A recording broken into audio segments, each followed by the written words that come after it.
नमस्कार मित्रांनो, आज डायरेक्ट शेतातून तुमच्या समोर कविता घेऊन आलोय। तर मित्रांनो, शेतकऱ्याच्या जीवनावर आधारित अशी कविता आहे। तर मित्रांनो ऐका।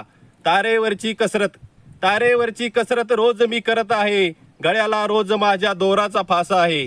तारेवरची कसरत रोज मी करत आहे, गळ्याला रोज माझ्या दोराचा फासा आहे। तरीही सरकार माझे ऐशो आरामात आहे, तरीही सरकार माझे ऐशो आरामात आहे। कष्ट करून शेतात सोने मी पिकवीत आहे, कष्ट करून शेतात सोने मी पिकवीत आहे। हेच सोने माझे कवडी मोल विकत आहे, हेच सोने माझे कवडी मोल विकत आहे। तरीही सरकार माझे ऐशो आरामात आहे, तरीही सरकार माझे ऐशो आरामात आहे।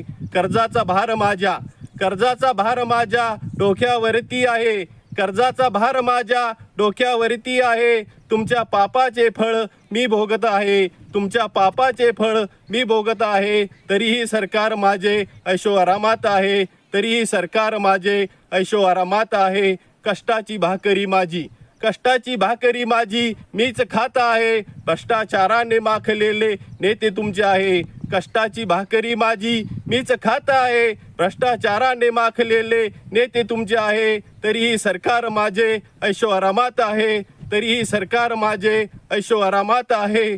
फाटका जरी असलो मी बोलतो जहाल आहे, कारण की सरकार माझे इथले चोर लुटेरे आहे, तरीही सरकार माझे इथले चोर लुटेरे आहे। धन्यवाद।